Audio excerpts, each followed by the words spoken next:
السلام عليكم. اليوم غادي نهضروا بجديه، واليوم غادي نهضروا بالمعقول، وفرصه باش نستغلوا هاد وسائل التواصل الاجتماعي باش نوصلوا الصوت ديالنا.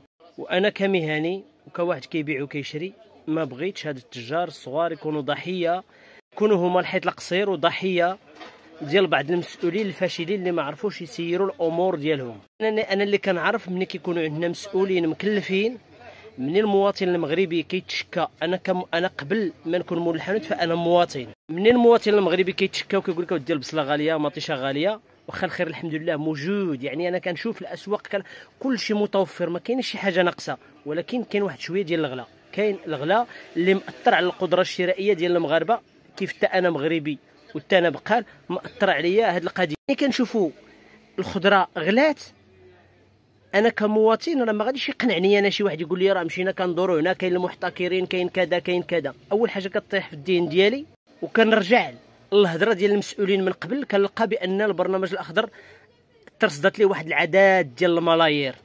كيفاش واحد البرنامج دارته الدوله ديالتنا والمسؤولين ديالنا وترصدت ليه واحد العدد ديال الملايير، ونجي انا دابا نشري مطيشه ب 240 ريال؟ راه كارثه عظمى. اذا شكون اللي غادي نحاسبوا؟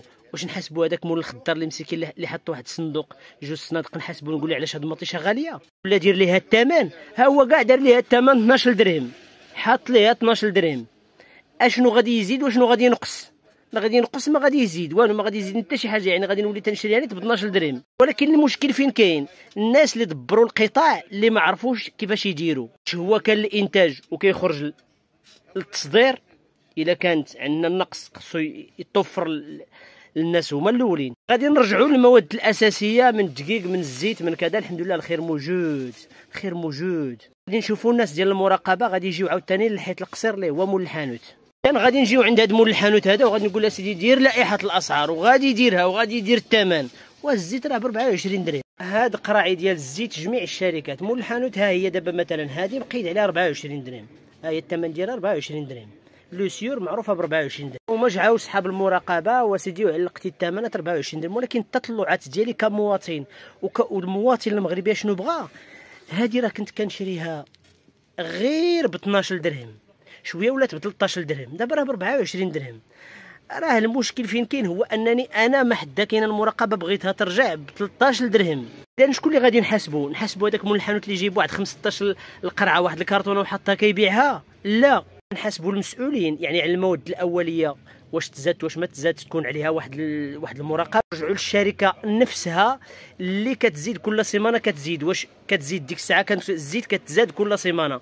واش هاد الزيت مثلا كيشريو هذه شركه هذه كانت هاد الزيوت كلهم كانوا كيتزادوا السيمانه للسيمانه، مع العلم ان هاد الشركات هادو راه كنقولوا مني كنقولوا شركات كبار كيوزعوا في المغرب كامل. يعني غادي يكون عندهم ستوك ديال 6 شهور. هذه الاولى. ولكن هاد الشركات كيزيدوا السيمانه للسيمانه، كيزيدوا 10 درهم حتى وصلوها 24 درهم.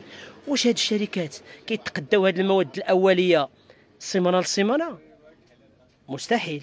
هنا فين خص المحاسبه. كاينه واحد القضيه اخرى، هو هاد الحليب هذا كان ب 6 دراهم نص لتر، يعني لتر ب 120 شويه ولا ب 140. يعني الناس كاملهم الشعب المغربي كامل تيعرف هذا راه ب 7 دراهم، دابا ب 8 دراهم، راه 10 دريال تزاد. الا كاينه المراقبه واش غيرجع هذا ب 6 دراهم باش كنا كنشريوه؟ راه هذا الشيء اللي كيتسنى الشعب المغربي من هاد الناس هادو من المسؤولين. الضانونات بجميع انواعها وجميع الشركات ديالها راه 10 دريال تزاد فيها، 10 دريال في البياسه، في الوحده في الواحد. شحال كتخرج هاد الشركه من ضانون؟ شحال؟ الدرويش اللي كانوا عنده 5 الوليدات كان تيدي 5 ديال دانون ب 1000 فرانك، دابا كيضطر يدي 4، كيخصو يزيد درهم، يزيد 2 دراهم باش يدي، بيوليو تيديهم ب 12 درهم. الدقيق ديال الفينو راه كان الناس كتقداه من عندنا ب 7 دراهم، 7 دراهم كتقداه. علاش دابا داير 12 درهم؟ نجيو نقولوا للمول الحانوت راه انت اللي زدتي؟ ما يمكنش. شوفوا منين كيجي، كنتو كتقولوا راه كيجي من روسيا وما نعرف شنو. المهم القمح كذا وكذا، فين هي ديك وزاره الفلاحه دعم الفلاحه باش يديروا القمح حنا عندنا؟ بسط ما كاين هو هذا البيض هذا راه كيشريه مول الحانوت، تيشريه المستهلك عند مول الحانوت كان معروف بدرهم 18 ريال. هذا الشيء باش معروف البيض. كاين شي مغربي دابا اللي تسولو يقول لك كنشري البيض ب 30 ريال، فين ما مشيت تلقى البيض غالي ب 30 ريال. مول الحانوت تيقبضوا ب 27 ريال. ها هو كاع كتب فيه درهم ونص. اشنو غيزيد للمستهلك واشنو غادي ينقص؟ فين كاين الخلل؟ المشكل فين كاين؟ هو خصنا نعالجوا المشكل من الاصل ديالو، ماشي نجيو ونديروا واحد الطبقه اللي هي كتعاون مع الشعب نردوها ضحيه ونلصقوا لهم كاع عاد التهم ديال دوك المسؤولين الفاشلين اللي دازوا ما داروا والو. وهذا الشيء ديال المراقبه حنا بالعكس راه مزيان، ماشي يكون غير هاد المره حيت الناس كتغوت ووصلت فيهم العظم، لا خص يكون دائما خصنا نعيدو نعلقوا الثمنات، دائما نديروا بومبات العافيه، دائما ما يكونش المهم هادشي كامل خصو يكون دائما ومرحبا ما كاين حتى شي مشكل. داكشي راه شي حاجه عاديه وداكشي راه قانوني، راه ما كاين مشكل في هذاك الشيء. نشوفوا بزاف ديال المراقبين وهذا وكيمشيو مع الصحافه. شنو هو الدور ديال الصحافه؟ يكونوا معكم مثلا. شنو هو الدور؟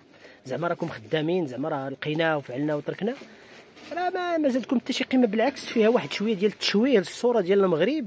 مني اعداء الوحده الترابيه كيشوفوا هذوك العدد ديال المراقبين ومعهم داك الصحافه وكيبين لك واحد كرتونه الزبده مسكين مول الحانوت كان حاطها يديرها شونج وبتبدل وكذا وتتبين بواحد الاشياء تتبين المغرب بحال فيه الجوع والنوع.